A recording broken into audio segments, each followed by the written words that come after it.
There are words that don't teach. They kill. She whispered in my ear like a snake sliding down my spine. Because you have your mother's eyes. That damned woman I've always hated. She said it like a death sentence. And I, only 7 years old, understood. There would be no peace for me, not as long as those eyes kept shining from my face. At the southern edge of a small Andalusian town where the sun fell like golden dust on old clay rooftops, stood a whitewashed house with shuttered windows that hadn't been opened in years. People called it the House of Broken Mirrors. Not because of the windows, but because of the voices that shattered inside. Lucia Moreno was 7, and she had her mother's eyes, wide, dark, and sad like a song that never ends. Veronica Alvarez, her stepmother, looked at her as if those eyes defied her, as if every blink was a memory that had to be destroyed. "You've got her stare," Veronica Alvarez would mutter between clenched teeth, brushing Lucia Moreno's hair with rough, punishing strokes. "That damned mirror that just won't break." Lucia Moreno never answered. She had learned silence doesn't bleed, though it doesn't heal either. Her only refuge was Ranger, an old canine dog with a torn ear and a soldier's soul. He lived in the backyard, beneath the lemon tree, and smelled of dirt, sunlight, and loyalty. No one had touched him since he left service, except her. "Don't speak, Ranger," she would whisper, burying her face in his rough fur. They don't understand the ones who remember. The days passed slowly, like a bell that refused to ring. No one in town asked about Lucia Moreno. The priest said children should obey. The teacher looked the other way. The neighbors crossed the street when they heard the screams behind the whitewashed walls. One windless afternoon, Veronica Alvarez took her to the basement. The air was thick with dampness and rusted nails. In the center stood a glass box, tall, thick, polished, a transparent coffin. "No one will hear you here, not even your cursed eyes," Veronica Alvarez spat. Lucia Moreno was locked inside, without a word. The box had no cracks, no vents. Only her breath made tiny clouds on the glass, ghosts refusing to leave. Time thickened in that box, and fear had shape. It slithered, it chilled, it had a forked tongue. A snake released from a cardboard box began to circle her slowly. Outside, the sky darkened too early. Ranger stirred. He clawed the dirt, lifted his muzzle. Something old in his chest began to beat. Hard. And then he ran. The gate was locked. He jumped it. His legs shook, but they didn't stop. He caught her scent, pushed through the back door left ajar, and found the basement. There in the shadows he saw her, the girl trembling inside the glass box. The snake had reached her leg. She didn't scream. She just looked at him, like someone surrendering their life in silence. Ranger threw himself against the glass. The first hit made the box tremble. The second bloodied his snout. The third shattered it. Glass in the air, the snake hissing, Lucia Moreno falling, Veronica Alvarez shrieking from the stairs. "You filthy beast." She was supposed to die like her mother. And in that instant, the snake turned. It lunged at Veronica Alvarez, and the rest was silence. Lucia Moreno didn't move. Ranger, bleeding, lay beside her. His breathing was shallow. The floor was cold, but Lucia Moreno took his paw in her hand with a tenderness she didn't know she still had. "Don't leave me too," she whispered. It was Doña Elena, the town florist, who found them. She had come down to hang flowers to dry when she heard the sound. She screamed, called the police, the firemen, the priest, everyone. At last. When they pulled Lucia Moreno out, she didn't cry. She only looked at Ranger, still breathing, each breath a fading whisper from another world. The town changed after that. Some beat their chests at mass, others couldn't meet her eyes. But there was something no one could ignore anymore. Truth had shattered the glass. Lucia Moreno didn't return to school right away. She slept with Ranger at the foot of her bed in Doña Elena's house. They made her broth, told her stories without punishments. One night, while watering the flowers, Doña Elena said to her, Your mother used to look at the world the same way, like she always knew something beautiful was coming, even in the dark. Lucia Moreno didn't answer. But that night, before falling asleep, she whispered to Ranger, Maybe you really can start over, even when the world shatters into 1,000 pieces." He wagged his tail. Just once. And that was enough. Light came in, slanted through the kitchen window, casting long shadows across the cold, tiled floor. Lucia Moreno, 7 years old, sat on a wooden stool, feet dangling, knees pressed together. She didn't speak. She'd learned that silence was safer than any word. Veronica Alvarez washed the dishes with practiced movements, her hands red from the icy water, eyes fixed on the girl's reflection in the window. She dried her hands on a worn-out cloth and turned slowly. "Are you going to keep looking at me like that?" she whispered, like she was talking to a ghost. "Just like your mother. That woman who thought she was a saint just because she had a broken heart?" Lucia Moreno lowered her gaze, but not fast enough. Veronica Alvarez stepped closer and grabbed her face with a rough, trembling hand. "I've told you 1,000 times. Don't look at me like that. Not with those eyes that don't know how to obey." That night, the house was quieter than ever.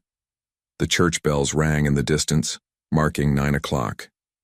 In the small mountain town, where the houses had red-tiled roofs and the walls smelled of lime and dust, time felt stuck.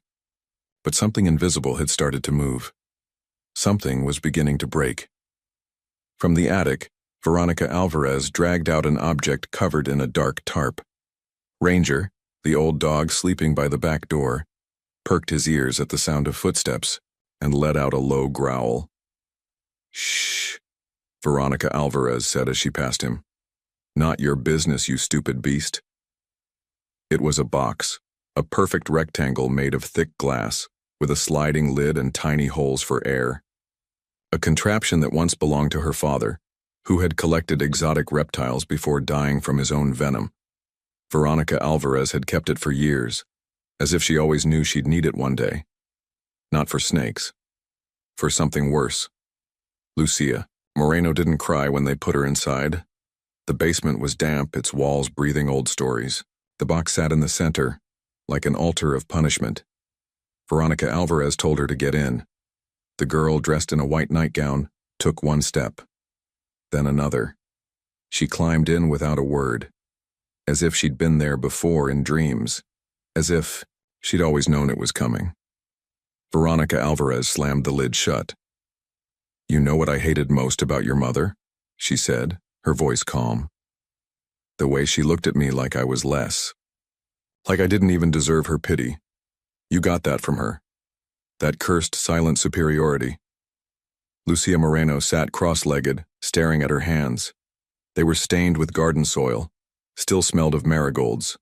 She had picked flowers with Grandma Elena that afternoon, before Veronica Alvarez called her inside. She didn't know they'd be the last flowers for a long time. Veronica Alvarez approached the glass, her face warped in the reflection. "You'll stay here until you learn how not to exist." And then she left. Hours passed, or maybe days. In the darkness of the basement, time had no face. The girl counted, the beats of her heart like they were stars. Every now and then, a drop would fall from the ceiling, breaking the silence like a whisper. Above, Ranger sniffed at the basement door with growing urgency. Something was wrong.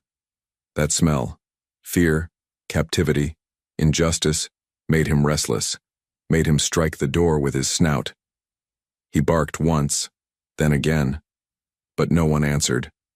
When Grandma Elena came to drop off bread, Veronica Alvarez said, "The girl's asleep. Don't bother her." "And the dog?" asked the old woman, raising an eyebrow.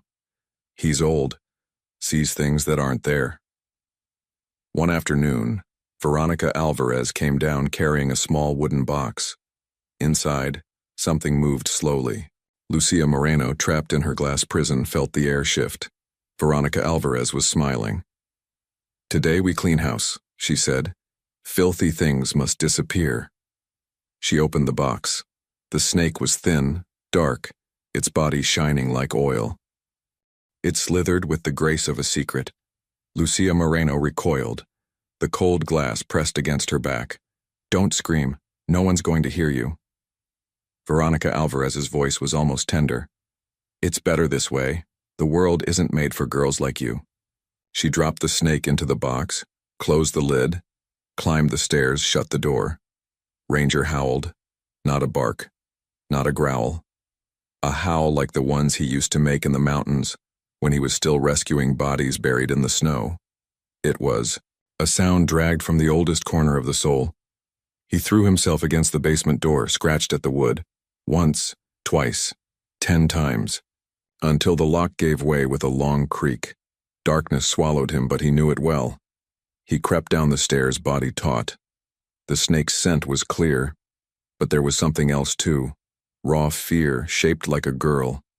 The glass was there. In the middle of the basement. Ranger approached, his paws echoing. Lucia Moreno looked up. She didn't speak, but her eyes lit up, like someone had lit a candle at the edge of the abyss. The snake slithered forward. Ranger saw it. He leapt. The glass shuddered, then shattered. The sound was sharp, dry, like a scream finally breaking free. Veronica Alvarez rushed down, shouting curses, but she was too late. The snake, confused, bit her ankle. She screamed, fell sideways, dragged herself across the floor, but no one came. Lucia Moreno was out of the box, breathing hard. Ranger, at her side, one paw bleeding, but solid, like a wall. The girl looked at him, touched his back, and for the first time in days, maybe years, she spoke. "Thank you for hearing what no one else would see." That night, Grandma Elena came down with a candle. She found the girl asleep, wrapped around the dog. The basement smelled like blood and freedom. She didn't say a word, just lit the candle and placed it in the corner, next to the splinters of the shattered box.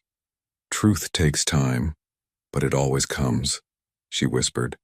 And in the warm silence of that basement, something began to heal. The floor still smelled of old damp and rotting wood. The glass box, as large as a museum display case, sweated under the dim light that slipped through a high crack in the wall. Lucia Moreno didn't cry. She had learned that tears only made Veronica Alvarez smile. And that smile was worse than any blow. Outside, the Andalusian sun poured down on the orange trees as if nothing was happening. It was a market morning. You could hear the distant steps of older women, the shrieks of children who still didn't know the world could turn against them. Inside, in that box of silence and fear, Lucia Moreno traced lines on the fogged-up glass with her finger. Not flowers, not houses, just a single line over and over, starting from her chest and ending in emptiness. The sound of Veronica Alvarez's footsteps descending the stairs shattered the stillness. Each step creaked like a warning. She was carrying a small, dark wooden box wrapped in a cloth. Her fingers, long, steady, caressed the lid like it held a beloved secret. Lucia Moreno didn't speak, didn't move. She only dropped her gaze. Veronica Alvarez stopped in front of the glass, watching the girl for several long seconds as if she were measuring something in her mind. The fragility of that body, the size of the space, the depth of the fear. "Today you're going to learn what it means to have those eyes," she said without raising her voice. She opened the box. A soft hiss drifted out, the sound of something alive. Lucia Moreno shrank back, her spine hitting the cold glass. Veronica Alvarez wasn't smiling. Her face was calm, restrained, as if this wasn't cruelty.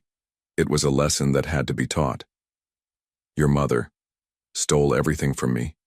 Him, his family, his goddamn compassion. And you show up with those same eyes, like the earth hadn't had enough of her poison." The snake, black as a night with no street lamps, slithered onto the smooth glass surface. Its scales left fleeting trails on the floor. Lucia Moreno didn't scream. She couldn't. Out in the yard, Ranger, the old canine dog, lifted his ears. He lay stretched against a white wall in the sun. No one in the village paid him much attention anymore. Just a retired dog, scarred by wars that earned no medals. But something inside him stirred like the whine a bomb makes just before it explodes. He stood up, his legs still steady, though age pulled heavy on his bones. He sniffed the air.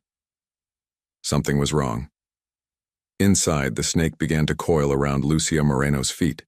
Slow, silent, seeking warmth, seeking a pulse. Veronica Alvarez watched, unmoving. "You know what hurt most about your mother?" she murmured. She was never afraid, not even when I confronted her, that cursed confidence when she leaned closer. "Now look at you, just like her, quiet, upright, like nothing touches you, but I know you feel. And that's enough for me." Lucia Moreno closed her eyes. Inside her chest, something cracked. It wasn't fear. It was a memory, a laugh, a summer evening when her mother lifted her up on her shoulders to watch the fireworks. That memory burned more than any venom.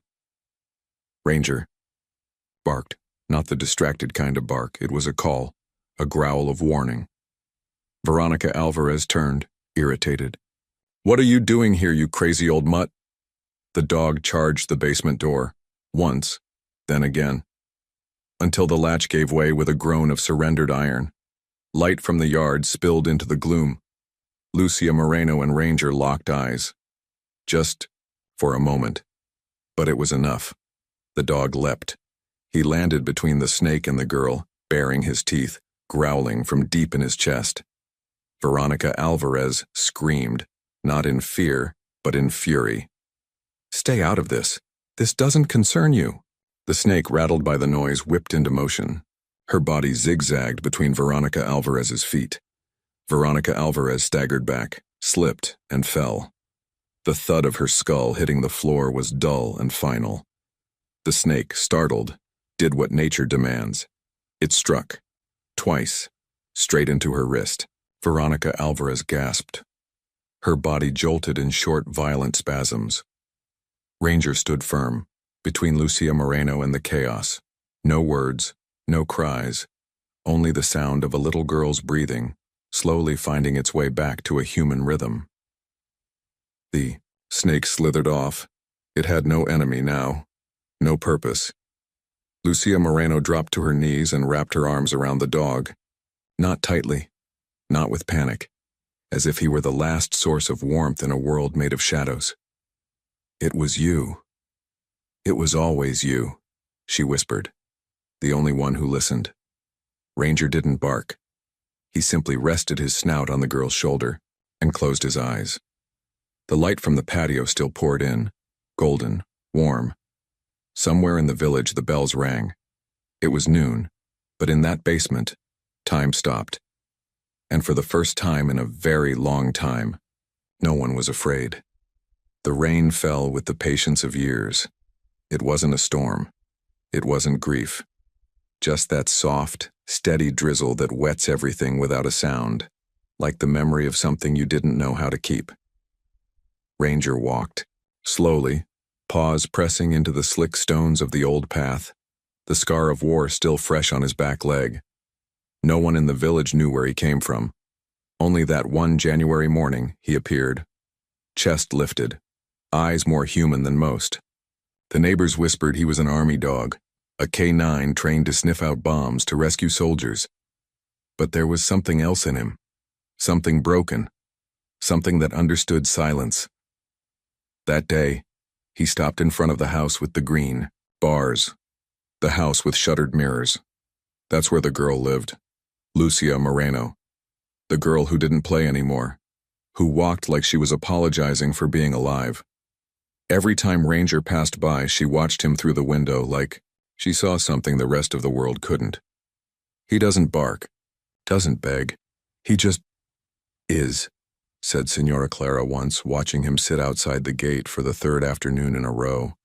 But Ranger wasn't looking for food or shade. He was chasing something even he didn't understand.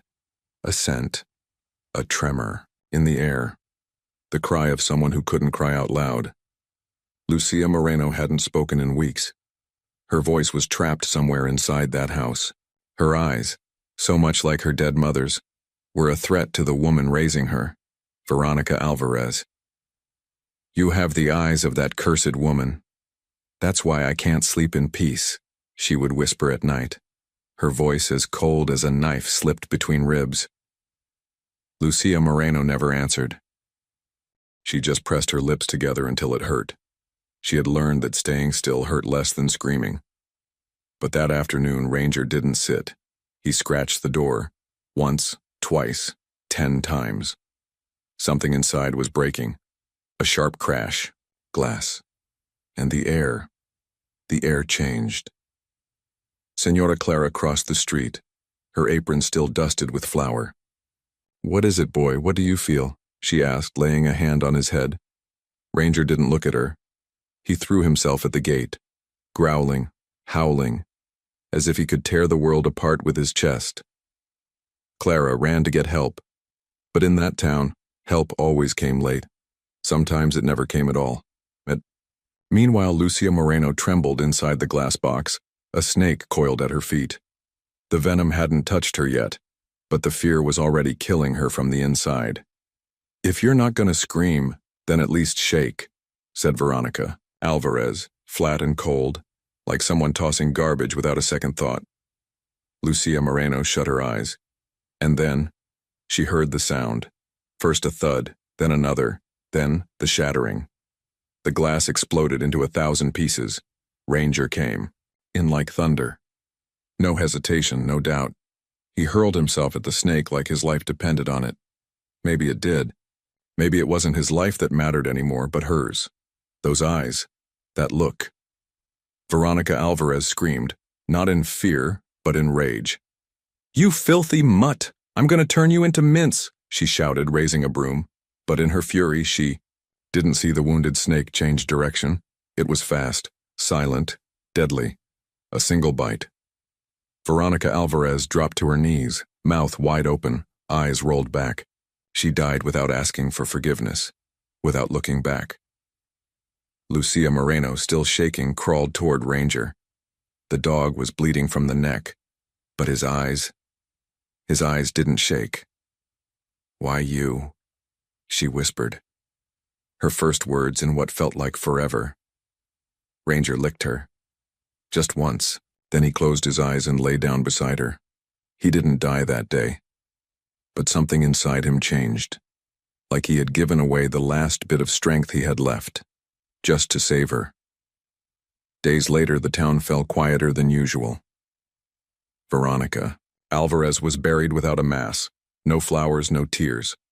Lucia Moreno was taken in by Grandma Elena, who had lost her daughter 20 years ago, and who now understood why life had left her alone for so long. "Children born of pain deserve lullabies too," she whispered one night, braiding Lucia Moreno's hair with trembling fingers. Ranger slept at the foot of the bed. His breathing was slow, but when Lucia Moreno cried in her sleep, he would get up and nudge her gently with his nose. Lucia Moreno started speaking again, slowly. First, single words, then questions. "Why did he save me?" Elena didn't answer. She just handed her a notebook and a pencil. Lucia Moreno drew, for days and days. She drew glass boxes. She drew snakes. But she also drew Ranger, with wings, with fearless eyes. One afternoon, while she napped curled around her sketches, Ranger got up, walked into the garden, and looked at the sky. The sun was falling slow, as always, like January, rain. He lay beneath the marigold tree. He didn't whimper, didn't cry. He just closed his eyes. And left. Elena found him at dawn. She didn't cry. She placed a blanket over him and lit a candle. Lucia Moreno didn't speak for 2 days. Then she asked for flowers, a lot of them, orange, bright. On the Day of the Dead, they built an altar with bread, candles, and Lucia Moreno's drawing of Ranger. She stepped forward, placed a flower on his grave, and whispered, "Now I can close my eyes without fear, because you opened yours when no one else would." And she stayed there, in silence, with the wind on her face, with her heart, finally, at peace. It was nighttime, but the house was wide awake. Under the wind-worn tiles and lime-streaked walls, a heavy silence lingered. Not the kind that brings peace, but the kind that remembers pain. In the basement, bathed in the cold moonlight pouring through the skylight, Lucia Moreno trembled in her prison of glass. The glass was thick, polished clean like an altar, but merciless. Inside, the air reeked of confinement, of fear gone sour. Outside, life went on. Crickets sang. A candle burned low beside an image of the Virgin of Guadalupe, and in the yard, the dog watched. Ranger, the old K9, had his ears pricked up and his eyes locked on the small figure barely moving inside, the translucent box. His scarred body, marked by battles long past, tensed with an instinct that needed no words. Something inside him, maybe the memory of a child he couldn't save or the voice of a fallen partner, whispered to him that this silence wasn't right. That little girl wasn't playing hide and seek. This danger didn't come with sirens or gunfire. It came with the dry whisper of scales sliding. And then he saw it. A dark line, slithering across the floor inside the box. A snake. Big. Black. Alive. Lucia Moreno didn't scream. Her lips were cracked and dry.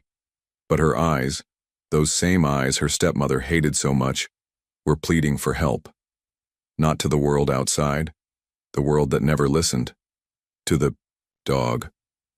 Ranger growled. He didn't bark. He didn't run. He stared, as if waiting for a sign from heaven or permission from his own shattered soul. In the kitchen, Veronica Alvarez poured herself a glass of tequila. She wasn't looking toward the basement, but she smiled. That girl never learned to close her eyes, she murmured. Just like her damn mother, always watching, always judging. She drank. The liquid burned her throat, but not more than the memory of a dead woman her husband never stopped loving. Let the venom do what I couldn't, she said with a viper's calm. Kill that stare. Lucia Moreno pressed her back against the glass. The snake crept closer. Her breathing was faint, her body barely a shadow. Children know when death enters a room. They don't need names. They just tremble. And wait. Ranger moved. One step, then another. The box was locked away behind a door. But the old dog knew how to break through better than most humans. He'd smelled gunpowder on dead bodies, tracked bombs underground, sniffed out fear. And this was fear. Pure, childlike, sacred. With his snout, he pushed open the basement door. He descended the stairs. The air was damp, heavy with old dust and forgotten prayers. In front of the box, he stopped. The snake was already brushing against Lucia Moreno's feet.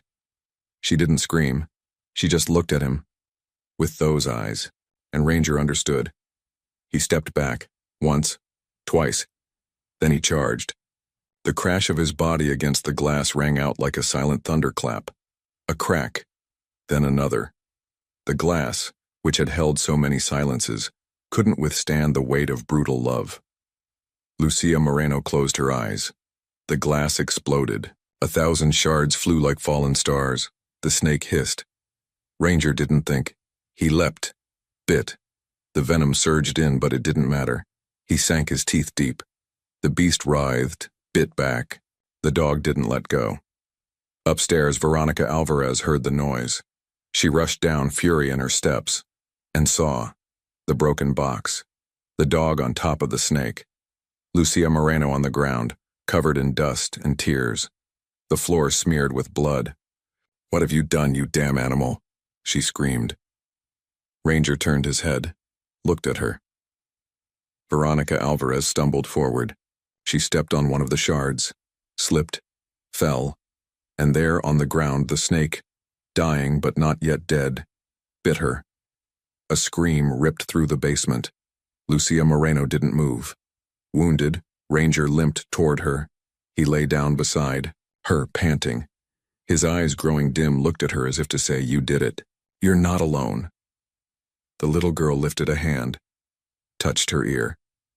"I'm going to take care of you, the way you took care of me." she whispered. Outside, the town remained still. No lights turned on. No one came down. But something had shifted. In the kitchen, tequila kept dripping from the broken glass. In the basement, the box was gone. And Lucia Moreno, for the first time, breathed without fear. Much later, long after, the police arrived, alerted by a neighbor who heard something strange. They found the girl asleep next to the dog's body, her fingers woven into his fur, eyes closed, tears dried on her face. One officer, looking down at her, murmured, "Looks like someone gave their life for her." Grandma Elena, who had come rushing with her cane, dropped to her knees.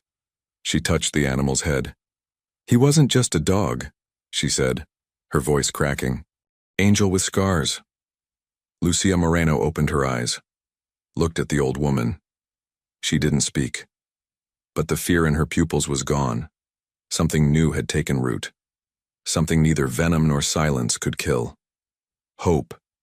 And with that hope, a girl and a dog, one living, one eternal, shattered the glass of a world that had forgotten how to listen. The backyard smelled of wet earth and sun-scorched lavender. Orange tree leaves drifted down slowly, as if time itself knew what was coming. Ranger, with his graying fur and scars like ancient maps, moved forward with a quiet resolve. He didn't bark, didn't run.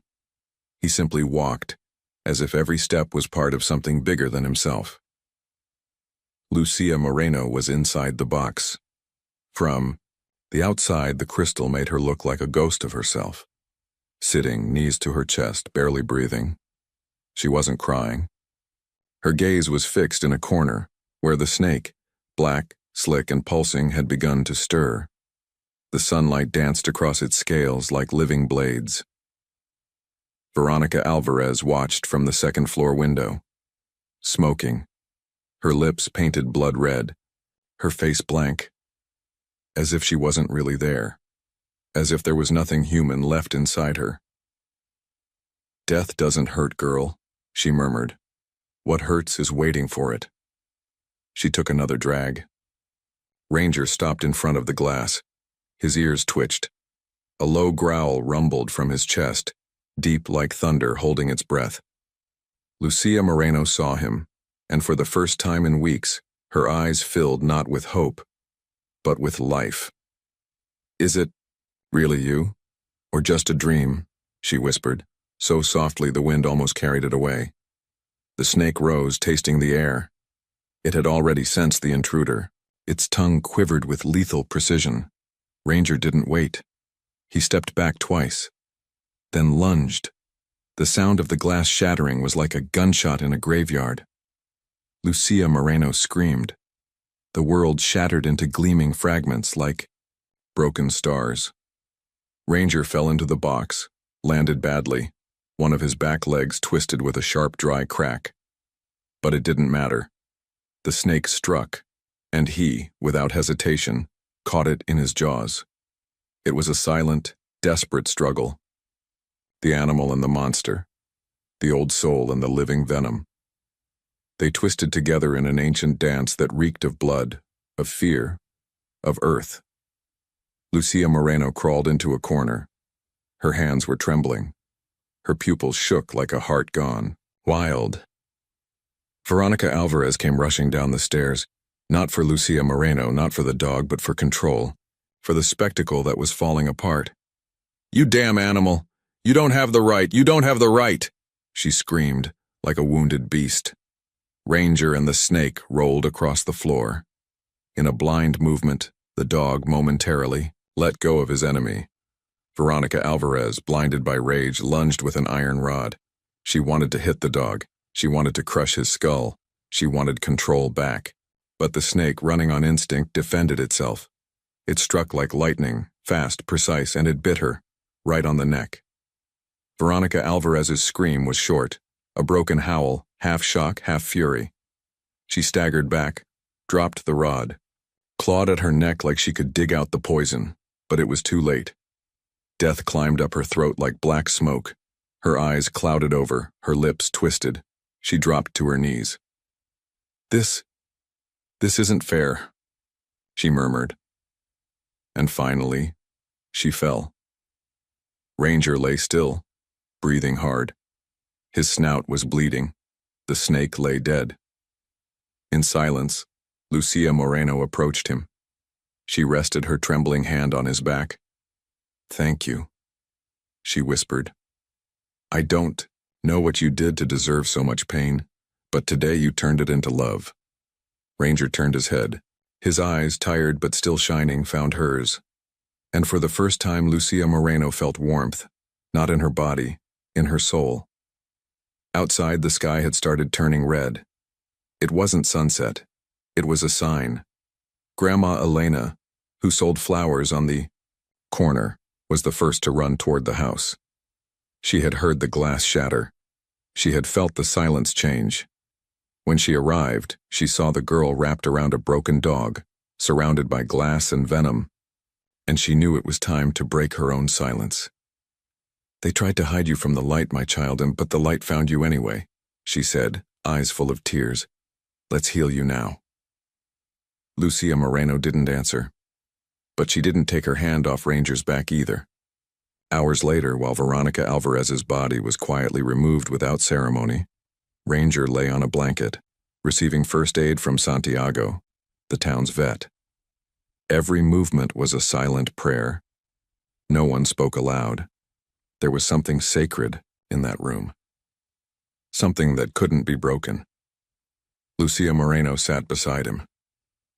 "My mom used to say dogs can see the soul," she said, barely above a breath. "That's why you weren't afraid of my silence, and you saw everything no one else wanted to see." Ranger let out the faintest whimper, a soft sound, full of peace. Then she added, her voice low, like a vow, "I'll see you too, all the way to the end. Even if everyone else forgets you, I won't." And in that moment, in that night scented with fallen oranges and newborn justice, Lucia Moreno understood something no 7-year-old girl should ever have to learn, so soon, that sometimes fate bites the ones who deserve it most, but also that from that bite, a new life can begin. The evening mass had ended, yet no one moved from the pews. The silence wasn't born of faith, it was born of guilt. Lucia Moreno sat with her small hands folded tightly in her lap, eyes fixed on the figure of Christ on the altar. But her gaze was hollow. Ranger, the amber-eyed dog, lay beside her like a protective shadow. His body still bore the half-healed wound on his side, a gift from shattered glass. Father Elian Reyes stepped down from the pulpit, his robe dragging centuries of dust behind him. He walked toward the confessional but didn't enter. He stopped in front of Lucia Moreno. She looked up at him, said nothing. The man felt a sharp pang in his chest. Not shame, memory. "Your mother. She wasn't a saint," he murmured, though no one had asked. "But you didn't deserve this." Lucia Moreno lowered her eyes, not out of submission, but because she had learned that in this town, those who speak too much end up locked away. Out in the square, the women were knitting like they did every Thursday, but their fingers fumbled.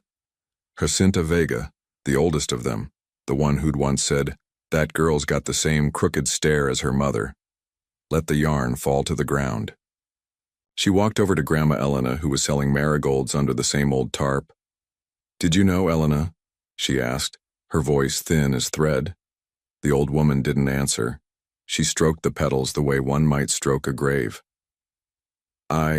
Roberta continued. "I just repeated what people said, that she was strange, that she stared too much, that she never cried." "Eyes that don't cry," Elena said, "are the ones that hurt the most." Silence returned. But it wasn't silence anymore. It was the echo of every cruel word that should have never been spoken. At school, Miss Benita Cruz was straightening the honor roll frames on the wall. Lucia Moreno's name had never appeared on any of them. She'd never been allowed to join school festivals. She didn't have a family, they said. That's what Benita Cruz repeated in her nasal voice, with the little cross always dangling from her neck. That day, though, She stood frozen, in front of the chalkboard. She was staring at the drawing Lucia Moreno had left on her desk, a little girl inside a glass box. A snake, a dog with wise eyes, and a group of people surrounding them, all with their mouths covered. Benita Cruz swallowed hard. Her eyes burned, not with pity, with shame. Santiago, the town veterinarian, arrived at the church carrying a cardboard box. Inside, bandages, ointments, and something wrapped in cloth. He knelt at the altar, something he hadn't done since his wife died. Ranger whimpered when he saw him. Slowly, Santiago unwrapped the cloth. It was the dog's original tag, rusted but still whole. "I should have given it back to you sooner," he said, stroking Ranger's neck. "But they said no. Said you were just an animal, that you were no good anymore, that you were broken." Ranger laid his head on his paws. He didn't bark, didn't wag his tail, but something sparked in his eyes. Lucia Moreno, from the third pew, walked up quietly. She took the tag in her fingers, held it against her chest. "He was never broken," she whispered for the first time in days. "The ones who broke everything were the ones who stayed silent." That night a vigil was held in the plaza. Candles in recycled jars, pan de muerto on a makeshift table, and flowers, so many flowers. One by one people came, afraid, unsure, but they came.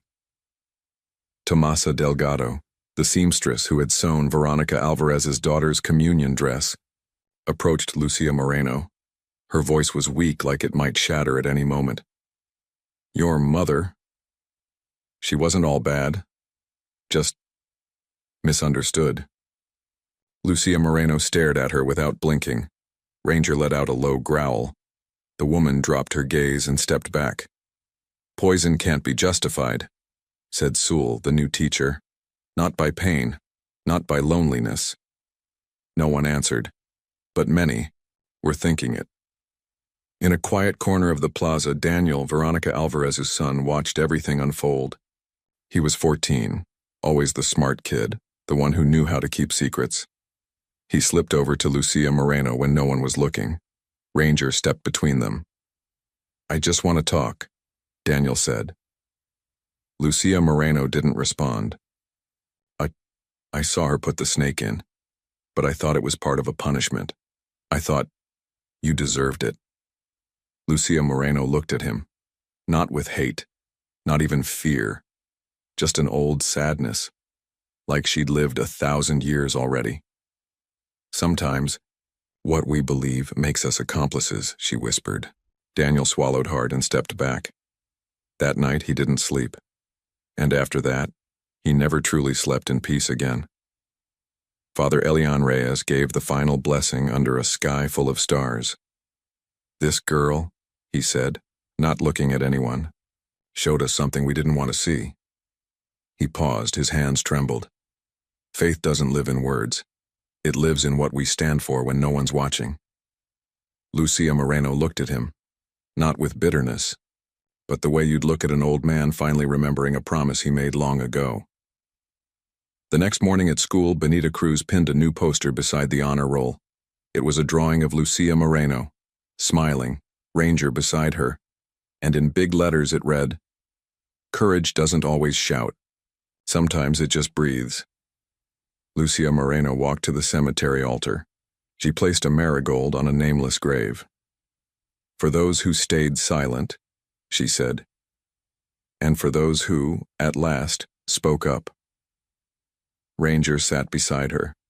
They looked out at the horizon. And in that silence, the healing began. The kind the town had thought was lost for good. The sun hung low over terracotta rooftops, bathing the whitewashed walls in gold.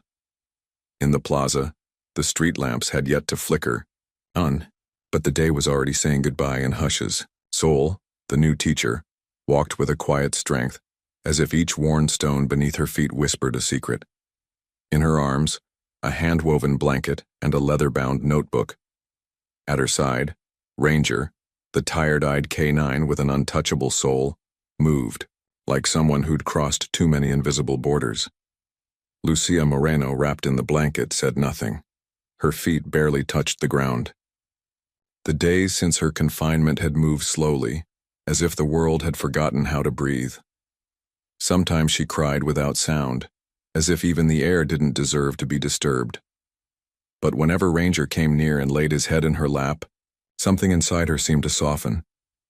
"You don't have to speak yet," Sewell said gently. "Some voices take time to come back. But they do. And when yours does, let it speak to you first." That afternoon, they stopped in front of Abuela, Elena's house. The old woman, dressed in black with a marigold-embroidered apron, waited for them on a bench beneath the bougainvillea. "It's about time you brought the girl," she said, her voice calm and low. "This house has enough silence for her, to hear what she's carrying inside." They stepped in. The air smelled of cinnamon and old wood. On the walls hung ancient portraits, men with wide-brimmed hats, women with long, braided hair. Elena served them hot chocolate without asking. Lucia Moreno didn't drink. She just watched the steam rise as if she were searching for words in it. Ranger lay at her feet, watchful, his body wounded but ready. "I was a motherless girl too," Elena said, staring into the cup in her hands. "My stepmother made me sleep in the chicken coop, said I smelled like sin." Silence stretched tight like a wire. Saul looked at the old woman, then at Lucia Moreno. "And what did you do?" she asked, barely above a whisper. "I learned to hide my tears, but Ranger—" Her eyes fell on the dog. "Ranger found me when I was 8. Not this Ranger, the other one. His grandfather, maybe. Just as stubborn." A faint smile brushed the edge of Lucia Moreno's lips, like watching a flower bloom in a field of ash. That night, Sewell dug through the archives at the old village school. In a forgotten cabinet, she found an envelope with yellowed papers. Lucia Moreno's records, notes from the former headmistress. One sheet written in shaky ink read, "Troubled girl. Looks too much. Doesn't ask. Doesn't answer. Hiding something." "Damn them all," Sewell whispered, clenching the paper until it tore. The next day she took Lucia Moreno to the market. Women whispered. Some looked at her with poorly masked guilt, others with scorn.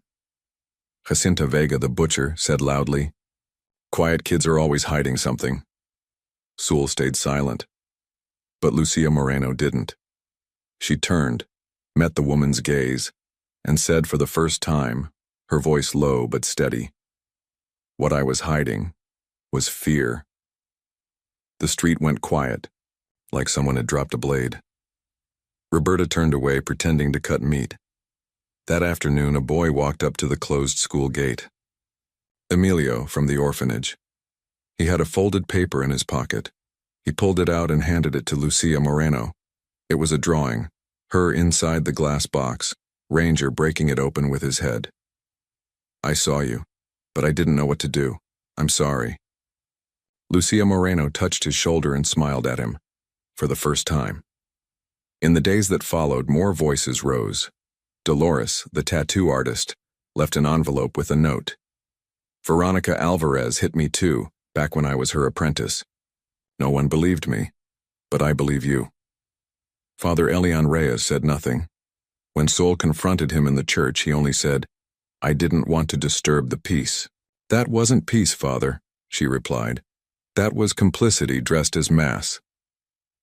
At Elena's house, Lucia Moreno began to write. Not journals, stories.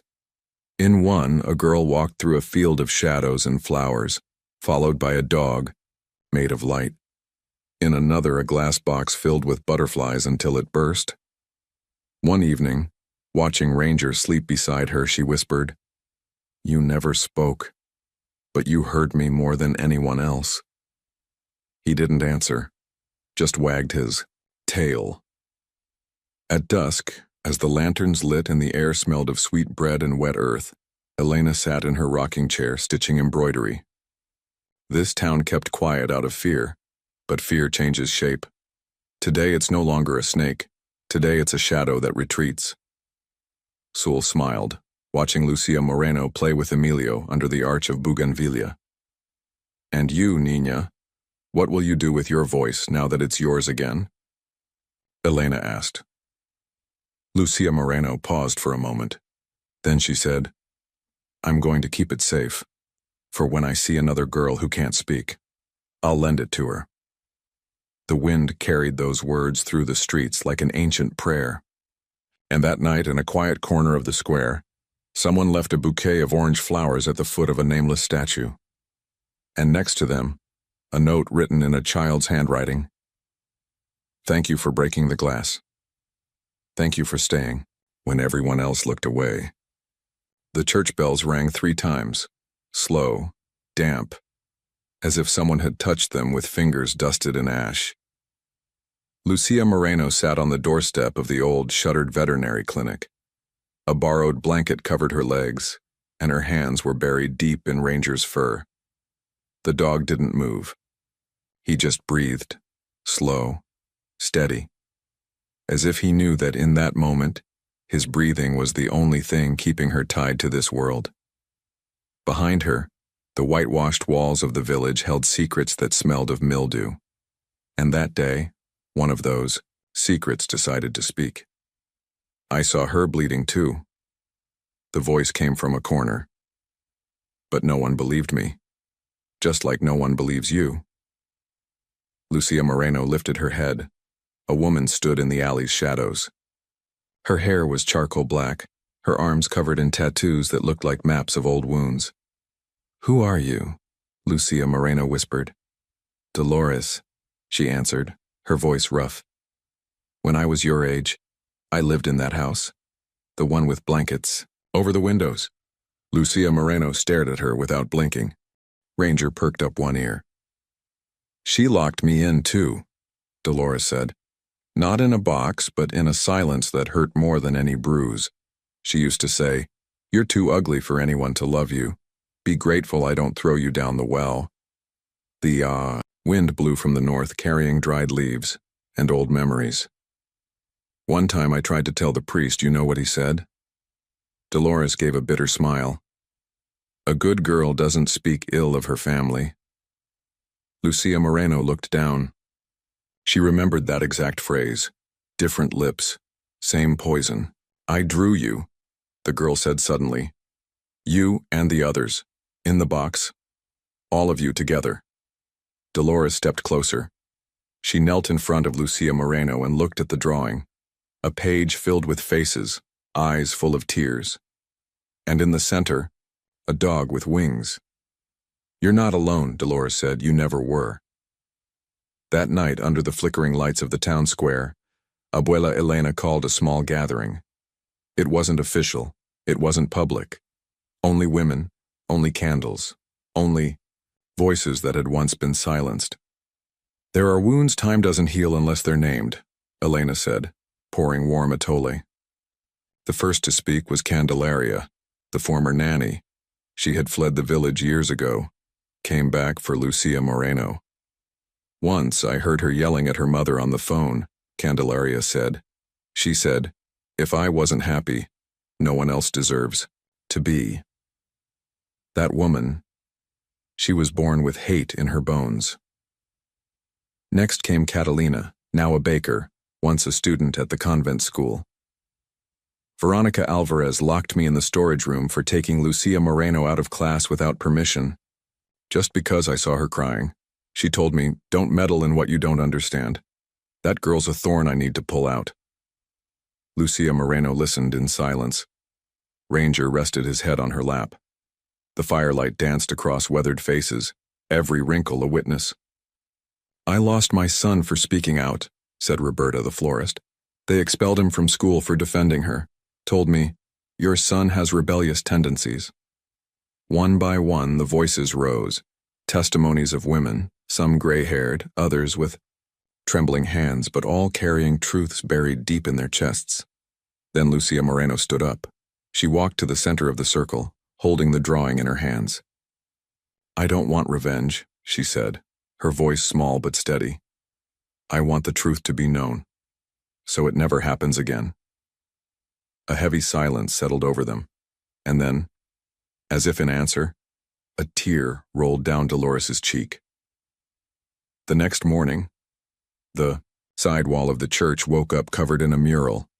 No one saw who painted it, but everyone saw it. It was Ranger, with wings. Surrounded by girls in simple dresses, wounded eyes, arms stretched out toward him. Beneath his paws rested a marigold blossom. Father Elian Reyes walked past the mural and lowered his gaze. "This isn't art," he said. "It's provocation." "No, Father," Elena replied. "It's memory, and memory isn't provocation. It's justice." That Sunday, during Mass, someone unexpected sat in the last pew. Dolores, hair pulled back, eyes full of silence. Lucia Moreno beside her, and Ranger lying between them, watching like a guardian from another world. During the sermon, the priest spoke of forgiveness, of redemption, but his words clashed with the empty pews in the back, with the absences, with the whispers of the past. When it ended, Dolores stood up. She walked to the altar. No one stopped her. "Father," she said, her voice calm, steady. "You blessed a house where a little girl was tortured? Did you ever ask forgiveness for that?" A murmur rippled through the church. The priest swallowed hard. He didn't answer. He simply closed the book. "There are things holy water can't wash away," Dolores whispered, "but they can be named, and that's a beginning." That night, Lucia Moreno and Ranger sat once again outside the vet clinic. But this time, they weren't alone. Emilio, the boy from the orphanage, approached with a bag of sweet bread. "Can I sit with you?" he asked. Lucia Moreno nodded. Ranger wagged his tail. "I dreamed about him," Emilio said. "He saved me from a well. Then he licked my face." "He pulled me out of a box," Lucia Moreno replied. "He didn't have wings then." "He does now," Emilio said, smiling. And in that moment, between sweet bread, shared silence, and the soft breeze of a town just beginning to wake, the echo of the other victims stopped being just an echo. It became a voice, a presence, a kind of healing. The silence in the town square was heavy, thick. Even the church bells seemed to refuse to speak. Under the withered jacaranda tree, Lucia Moreno sat with her knees drawn up and a notebook resting on her lap. She was drawing. She hadn't spoken. Not for weeks. Beside, her Ranger, the old canine dog with wise eyes, watched over her with half-closed lids as if he understood the weight of the drawing. He didn't bark. He just was. A silent guardian, an echo of pain still waiting for release. The town was preparing for the community gathering, an old tradition brought over by the grandparents from Mexico, from a time when they believed the sins of the soul could be judged in public, by candlelight and silent stairs. The church wasn't chosen as the place. Not this time. The gathering would be held in the schoolyard, where it had all begun. The benches were arranged in a circle. People whispered. Some avoided Lucia Moreno's eyes. Others stared at her with a mix of guilt and curiosity, unsure if she was a victim or a threat. Saul, the new teacher, raised her voice. "We're not here for punishment today, we're here for truth, and sometimes truth comes without words." She placed Lucia Moreno's drawing in the center of the circle. It wasn't a portrait of a person. It was a scene, a glass box, a little girl curled up inside, and a snake coiled in the shadows. In the corner, the silhouette of a woman with a twisted face, and beside her a dog shattering the glass with his head. "Lucia Moreno drew this," Sewell said. "What she can't say with her mouth, she screams with her pencil." Grandma Elena closed her eyes. Her voice trembled. "I saw the girl one day. Her arms were covered in bruises. I thought she fell. I didn't want to ask. I heard the screams," confessed Braulio Nunez, the baker. "I thought it wasn't my business. I saw her crying behind the gate," whispered Tomasa Delgado, "and I closed the curtain." Suddenly, Lucia Moreno stood up. She said nothing. She walked to the center of the circle. Her eyes were fixed, deep and unmoving. She held the notebook in both hands and slowly tore out another page. A new drawing. It was still Veronica Alvarez's era. But this time the woman's eyes were closed and roots grew from her chest. Around her small gray faces, the villagers clung to her like stones. Only one figure stood apart. The dog. Ranger. His silhouette was made of marigold flowers. No one moved. No one breathed. Father Elian Reyes, who had been silent until then, rose to his feet. "We cannot judge the dead," he said. "Veronica Alvarez has already faced God." Sewell met his gaze, steady and unwavering.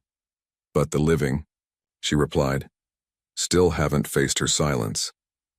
Daniel, Veronica Alvarez's son, finally spoke. His voice was tight, poisoned. "What did you expect, that we treat her like a queen? My mother fed her, gave her a roof, and what did she do in return? She looked at us with those eyes, like she was judging us, like she knew something she wasn't supposed to." "Lucia." Moreno looked down. Ranger growled. Sewell answered softly without raising her voice. "A child doesn't need to know, only to feel."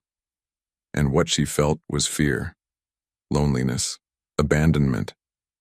Jacinta Vega covered her face with a handkerchief. "I thought it was all exaggeration.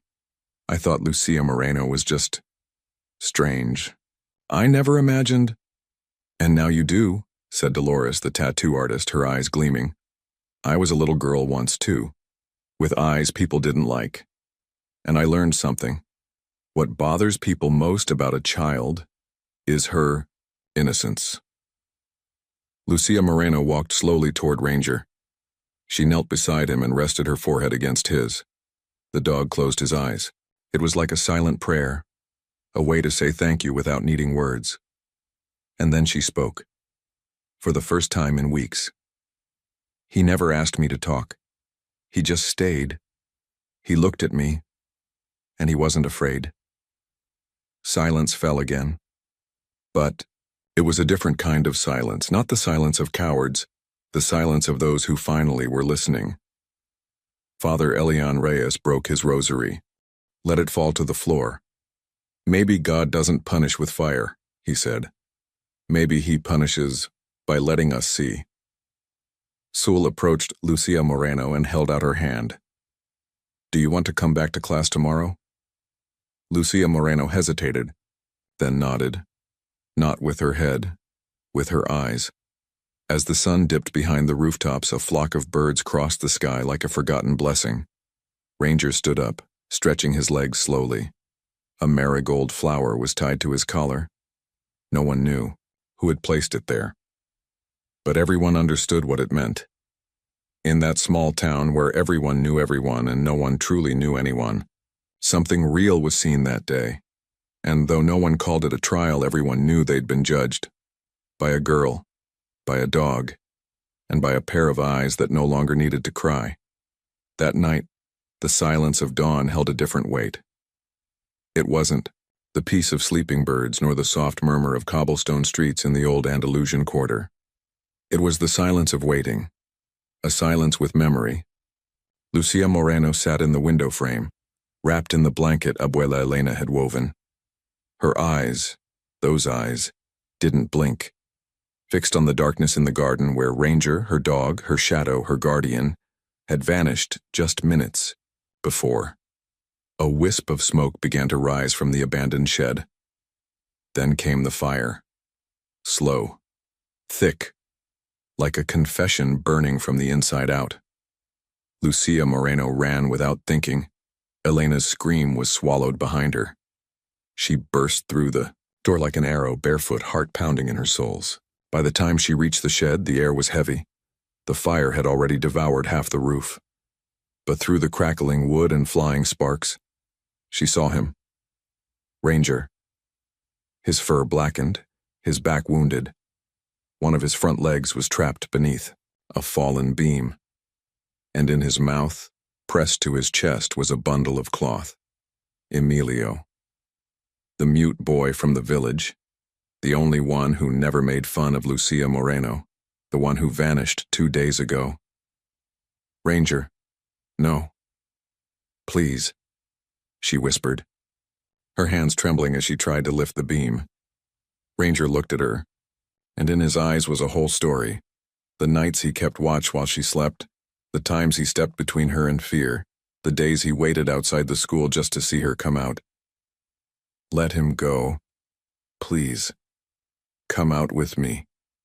Lucia Moreno sobbed as another beam groaned above their heads. But Ranger didn't let go of the boy. He nudged Emilio toward her with his snout. She understood. She took Emilio into her arms and before running, pressed her forehead to Ranger's. If you die today, I swear I'll live for both of us, she murmured, her tears mixing with the soot. As Lucia Moreno ran from the shed with Emilio, in her arms the structure collapsed behind them. Flames shot into the sky like a final scream. The village woke up late that morning. No one wanted to look directly at old Veronica Alvarez's house, where the air still smelled like smoke. And truth.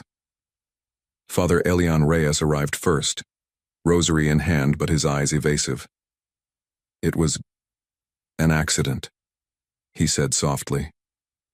Tomasa Delgado gripped his arm and whispered, Don't say more, for the good of the town. But grandmother Elena had already led Lucia Moreno to the church atrium. Her dress was dirty, her hair singed, and Emilio slept across her lap. What if we stopped lying to ourselves? The old woman said, never raising her voice. What if today for once we said his name out loud? Whose? Someone asked. The one who died for us. Silence.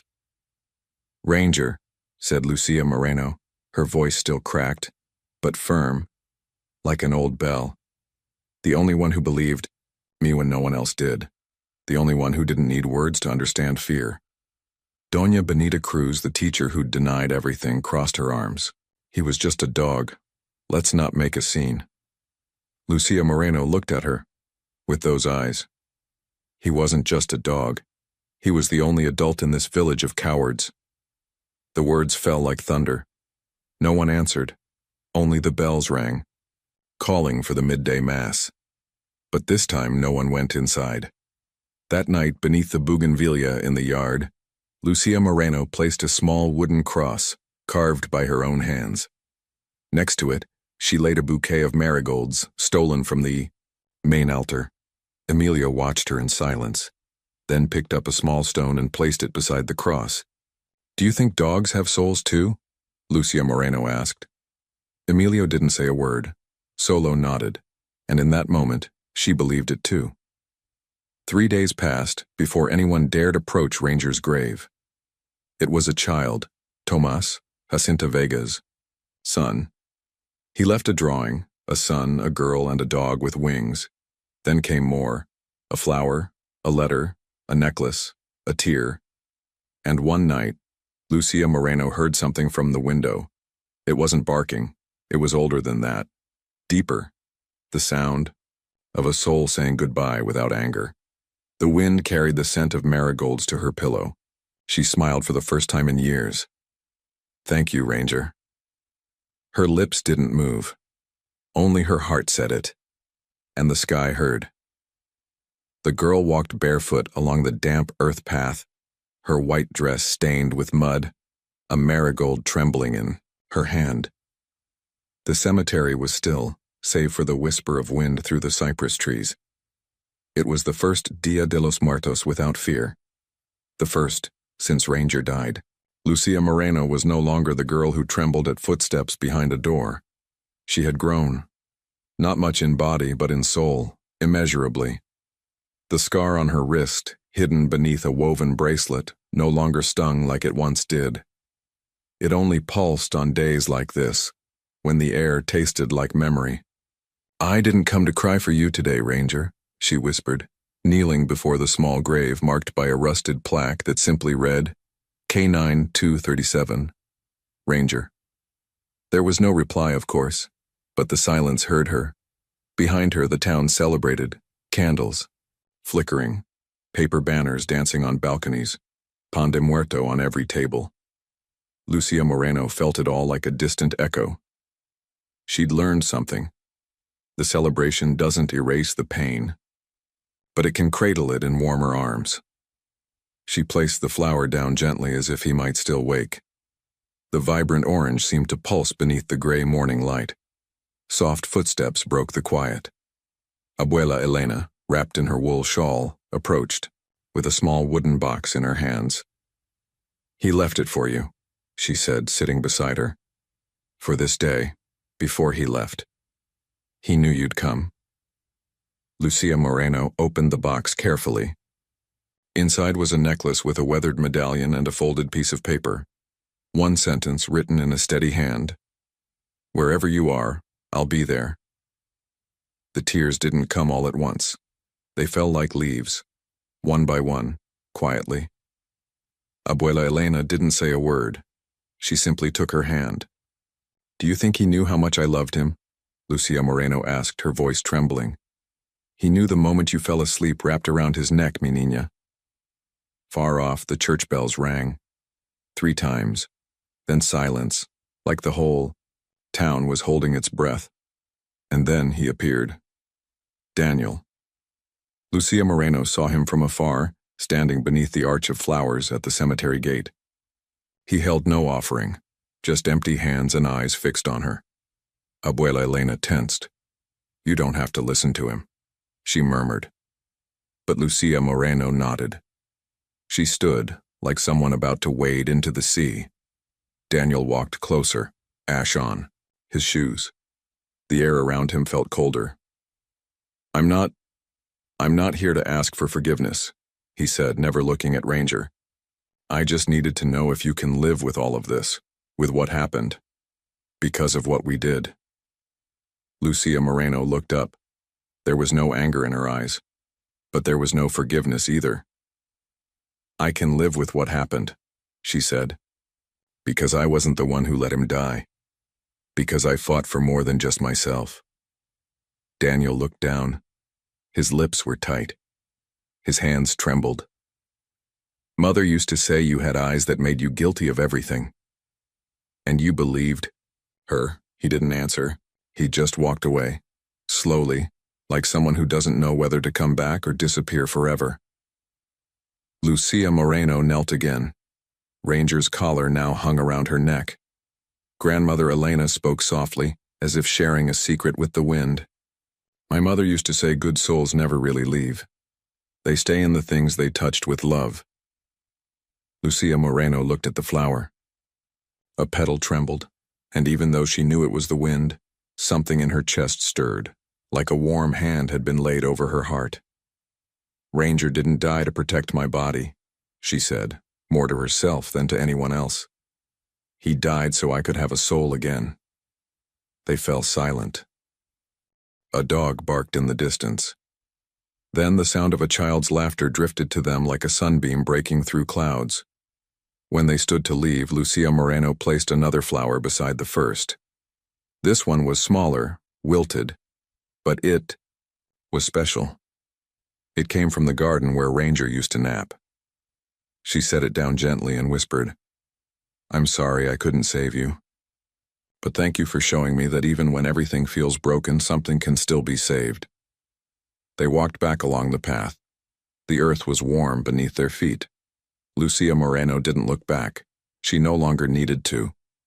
And at the grave, the marigolds glowed under the midday sun, like 2 tiny suns, like promises kept, like the memory of a love that never leaves. The afternoon settled over the whitewashed rooftops like a long, slow sigh. The church bells rang gently, as if someone were rocking them from the other side of time.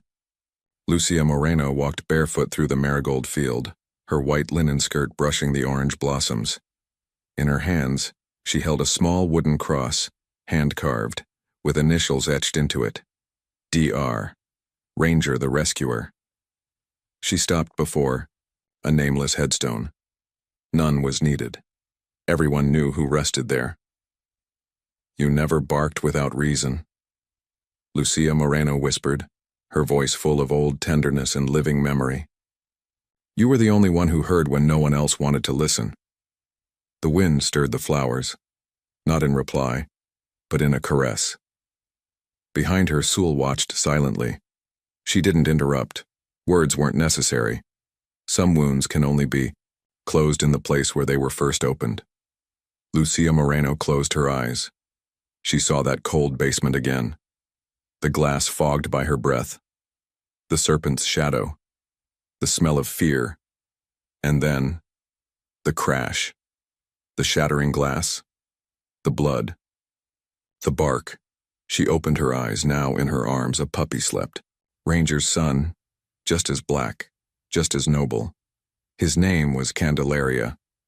You never met him, she told the pup as he curled tighter against her chest. But you carry his courage in your paws. In the distance, the sharp voice of old Tomasa Delgado still echoed through the streets. All that, for a dog, a thankless little girl and a stray mutt, people have lost their minds. But no one listened anymore. Or better yet, no one obeyed. Lucia Moreno looked toward the hill, where a mural now stood, painted by the village children. In it, a dog with wings wrapped his body around a little girl with big, sorrowful eyes. At the bottom of the mural, someone had written, "You don't need words to protect. All it takes is love." That was the phrase that moved even Grandma Benita Cruz, the toughest woman in town. The same woman who years ago had told Lucia Moreno, "Hush, girl, things are the way they are, don't make a scene." But now it was she who placed the first candle during the vigil for Ranger.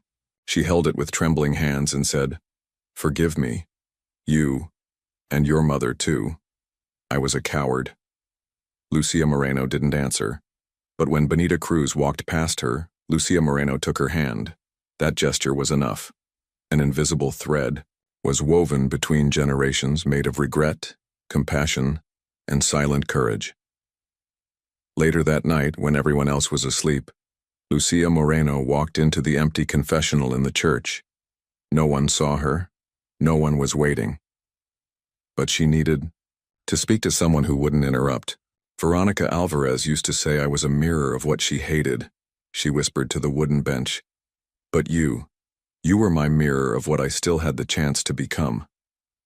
She meant Ranger, not the priest, not God, that soul-bound companion who never asked for explanations, promises, or apologies. He just trusted her, and he died for her. Lucia Moreno stood up. She left the church. The sky opened in dark colors, and the stars began to appear like glowing wounds. At home, Grandma Elena was waiting with hot chocolate and pan de muerto. She left an empty seat at the table like she did every year, for Ranger. No one said it out loud. It was just tradition, a sacred ritual. Lucia Moreno sat down, holding the cup in her hands. "Grandma," she said, without looking at her, "do you think dogs have souls too?" Elena didn't answer right away.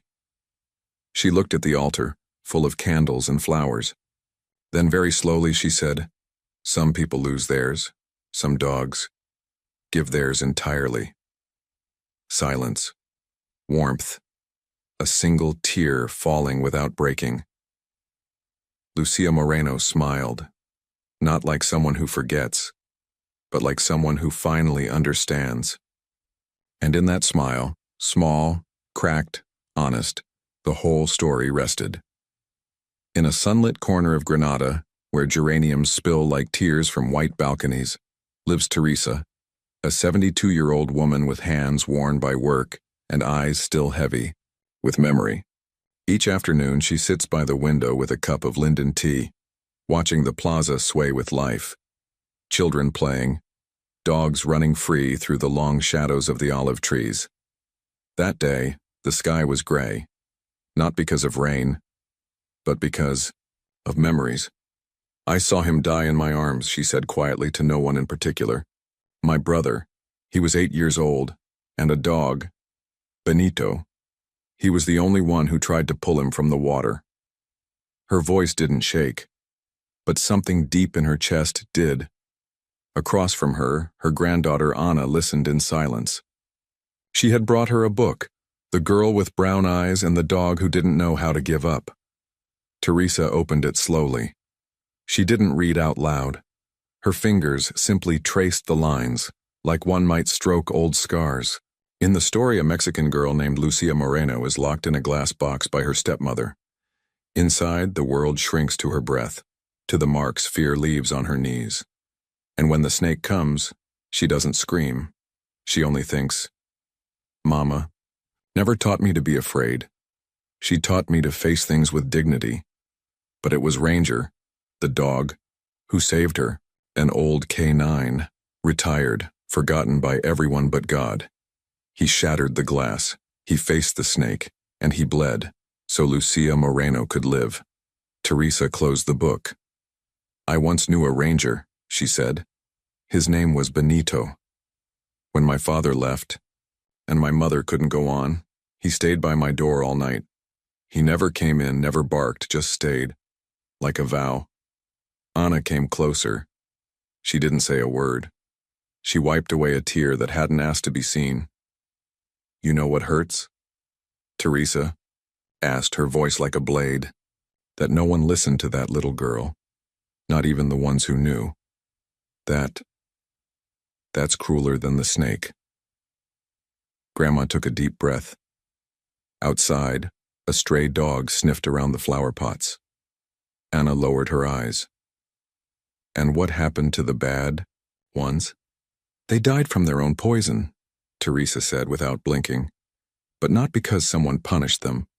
They swallowed their own venom day after day, until it stopped hurting." A thick silence fell over the room. Not uncomfortable, just necessary. "And the girl?"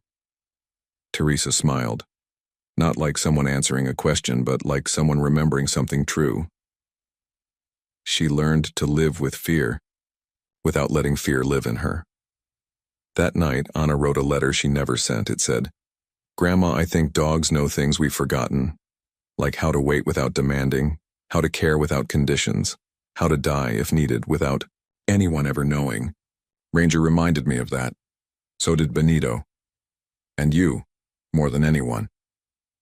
Days later, Teresa brought flowers to the cemetery. She didn't say for whom, but on one grave a small stone had a paw etched into it. Just one. No name. "He was more loyal than most men," she murmured.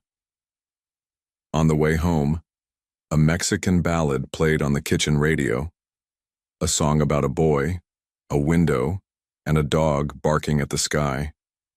Teresa turned the volume up, and for the first time in years, she danced alone. Slow, feet-free soul, because deep down, old women in Spain, like in Mexico, they don't forget what hurts, but they learn to stitch a blanket of tenderness with the threads of their pain. And when they read a story like Lucia Moreno and Rangers, they don't just read it. They recognize it because once they were that girl or that dog or both.